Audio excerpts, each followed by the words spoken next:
행정안전부가 오늘부터 인파 관리 시스템을 시범 운영합니다. 해당 시스템이 과연 실제 현장에서 인파 안전 관리에 효과적으로 활용될 수 있을지 황규철 행정안전부 재난안전정보센터장 전화 연결해서 이야기 나눠보도록 하겠습니다. 네, 나와 계십니까? 네, 안녕하세요. 예, 안녕하십니까. 이태원 참사와 같은 일이 다시는 없도록 또 행안부에서는 여러 노력들을 하고 있는데 그중에 주목이 받고 있는 게 바로 인파관리 시스템이거든요. 이게 어떤 시스템입니까? 네, 행정안전부에서 구축하고 있는 인파관리 시스템은 이동통신기지국에 접속한 사용자의 수를 기반으로 현장의 인파를 모니터링하는 시스템입니다. 네. 지방자치단체 인파관리 담당자는 시스템을 통해 중점관리 지역의 인파 상황과 위험 정도를 지도의 형태로 한눈에 파악할 수 있게 되고요.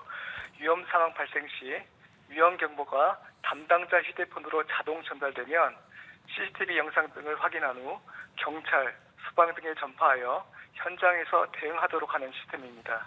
네, 이동통신사의 기지국 접속 정보와 해당 지역의 공간 정보를 활용을 해서 구축한 시스템이다. 이런 말씀이신데 해당 시스템을 개발하기까지도 여러 어려움이 많았을 것으로 예상되거든요. 네, 작년 이태원 참사 이후 민관 회의, 기술자문회의, 관계부처회의 등 많은 과정을 거쳐서 시스템 구축 방향을 설정하였고 필요한 알고리즘을 마련하였습니다. 또한 이동통신사로부터 기지국 접속 정보를 제공받기 위하여 재난안전법을 개정하는 한편 이동통신사와 업무 협약도 체결하는 등 시스템 구축 전에 여러 가지 문제를 해결해야만 했습니다. 예, 특히 해당 시스템은 전국의 중점관리 지역에서 운영된다 말씀도 해주셨는데 중점관리 지역은 어떤 기준으로 선정이 된 거고 시범 적용을 어떻게 하는지도 궁금하거든요.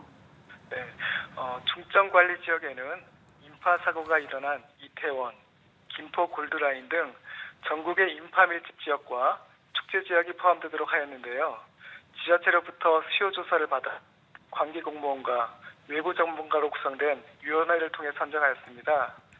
현재 중점관리 지역은 100개소로 이태원 등 축제 지역 37개소, 신촌 등 상시 밀집 지역 63개소 등으로 구성되어 있습니다.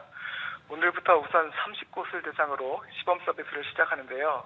시범 서비스를 통하여 개선 사항이나 문제점을 보완하여 연말부터는 정식 서비스를 시작할 예정입니다. 네, 그렇다면 만약에 위험 수준에 따라 위험 경보가 울리면 해당 정보는 어디로 어떻게 전송이 되고 또 이후에는 어떤 조치들이 이루어지는 거죠?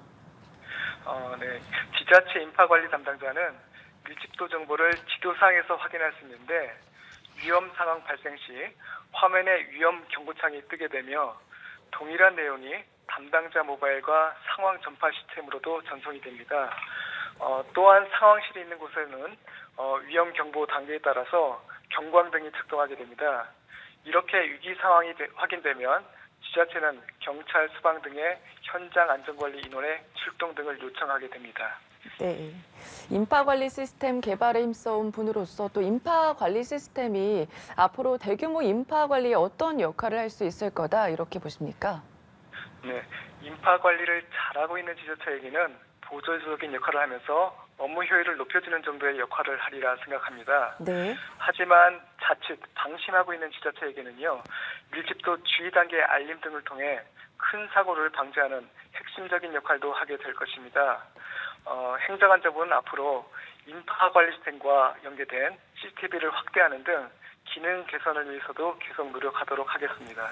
예, 알겠습니다. 지금까지 인파관리 시스템과 관련해서 황규철 행정안전부 재난안전정보센터장과 전화 연결해서 이야기 나눠봤습니다. 고맙습니다.